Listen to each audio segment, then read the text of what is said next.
Are you a filmmaker, producer, director? My vision, my ideology into motion picture. Actor?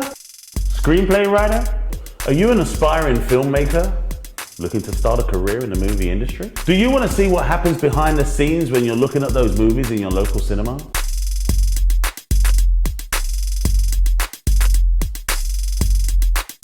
Take 101 will take you on a journey of the filmmaking process from concept to reality, from idea to motion picture. Take 101 will bring you, the industry professionals, and take you through the A to Z of the filmmaking process.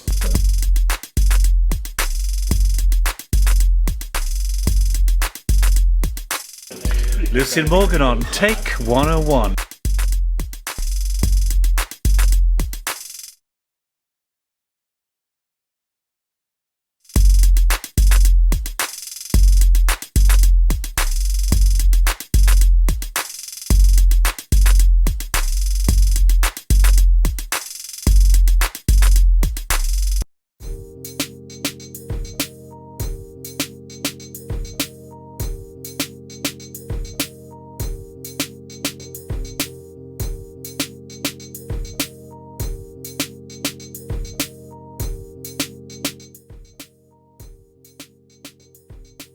Realistically, you can approach any story. It's all about how you go about telling it, because you can do a sci-fi epic like Chronicles is on a pretty large scale, especially for a web series, because it's 30-minute episodes and got lots of special effects.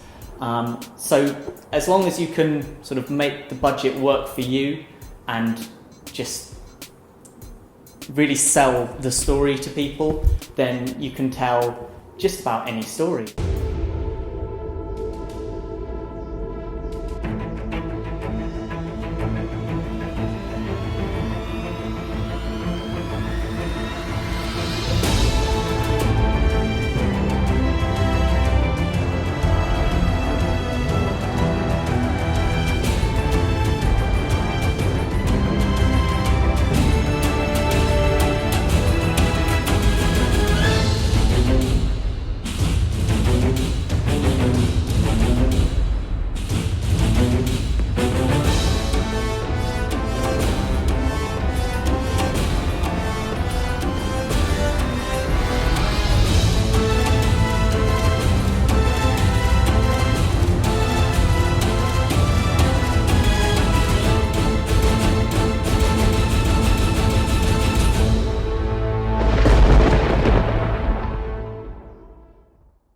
If you're breaking into film, you should do whatever you fancy. If it's shocking, who cares? If it's controversial, probably better. Especially short films, the beauty of short films is you don't have to conform to the standard formula of a feature film. You don't have to go by 3 acts. You can do a 2-minute film, do a 30-second film, do a 5-minute film, a half-hour film. It doesn't matter, it's completely up to you.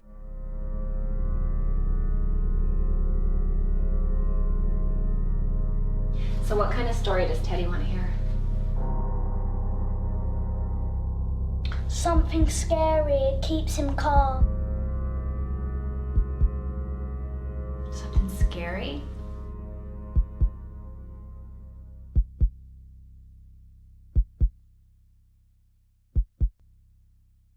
All right, let's see.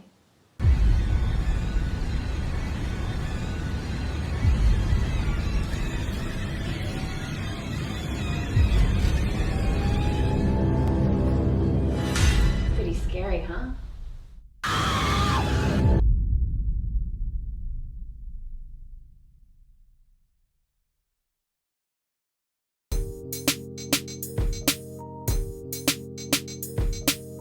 Chronicles of Syntax doesn't really have to deal with much classification issues unless it's in breach of YouTube guidelines or anything like that. But we made a very conscious decision, especially regarding violence, to make sure there was nothing too graphic. There's no sort of massive loads of blood spilling all over the floor or anything like that. We actually sort of keep it quite toned down as far as that goes, because we wanted to, we'd probably be classified as, say, maybe a 15, possibly a 12A. It would vary episode to episode. because we wanted to make sure that it really was geared towards so that teenagers would be able to watch it, and so that it would have quite a broad appeal in that respect.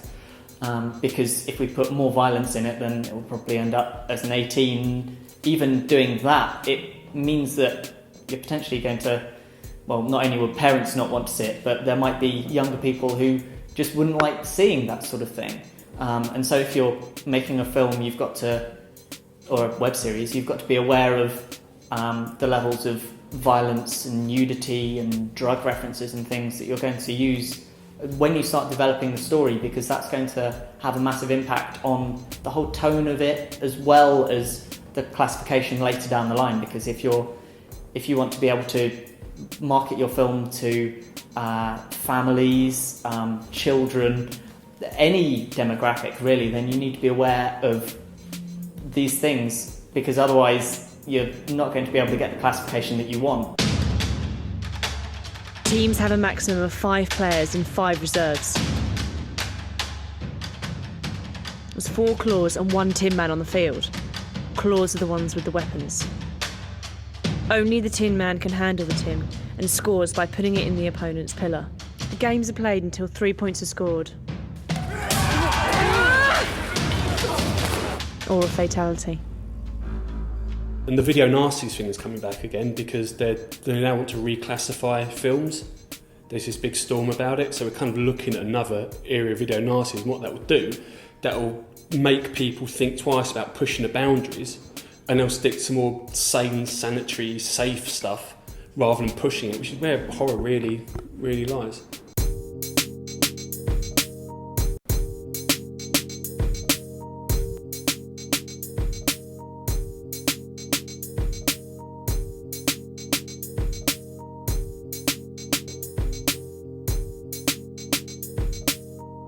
The most important thing when developing your story and then writing it is who it's for, because lots of people will sort of sit down and write a story and then not really know what its market is or really what its purpose is. But if you know the audience that you're gearing it towards and what you want people to get out of it, then you're going to be able to make your story a lot stronger, and it will then reach more people.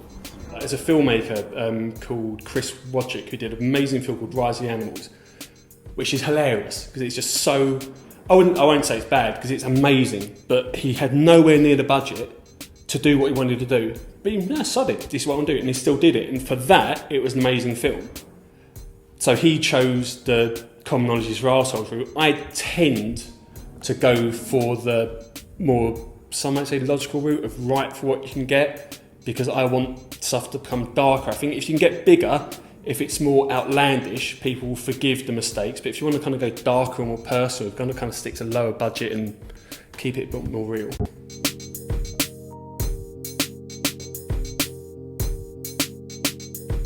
A good script software, if you're a beginner and you're wanting to sort of learn the ins and outs of laying out your script, which is very important if you're looking to investors, because it's vital that you have a script that looks professional, reads very professionally, because there's a very strict industry standard that's required in order to... It looks a bit boring, and sometimes people complain that it's sort of a bit restrictive, doesn't give them the freedom to say what they want potentially. But it's important because it is boring and it just reads very basic, but it means that people are able to some extent fill in the gaps, I suppose, and visualise it better, because it is just an easy document to read. And so a good piece of software for that would be Final Draft is a good one. I can't remember the piece of software that Sue used, but I use just basic like Microsoft Word, because if you have a good idea as to the rules of formatting, you can do all of that yourself, and it also means that I can sort of set all of the tabs where I want them to and things like that. I'm a bit pernickety like that, but well, it's really whatever works best for you, because I find script software a bit unwieldy because sometimes you require keyboard shortcuts and sometimes it's difficult to get it to do what you want to do, whereas if I'm able to set it all myself, then I can make it a little more free form while staying within the standards by using just a normal word processor. I use one called Celtics because it's free and it's fantastic. You can save stuff in the cloud, which is that Skynet-esque thing which is kicking about, which I'm really not too happy about.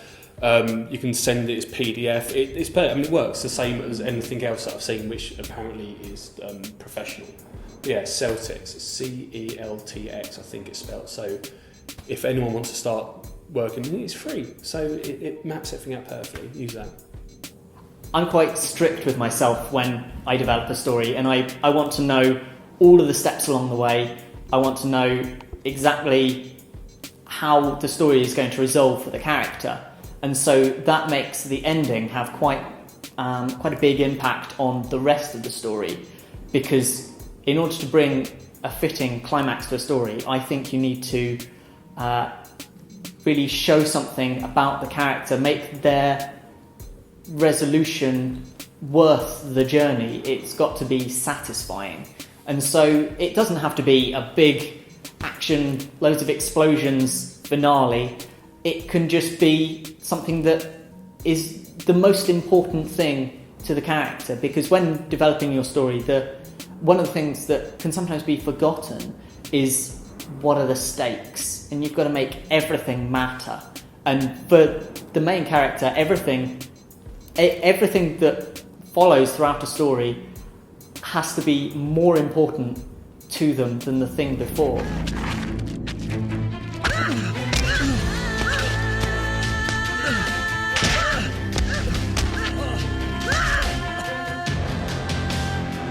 As you may already know, making a film's not rocket science. All it takes is courage and enthusiasm.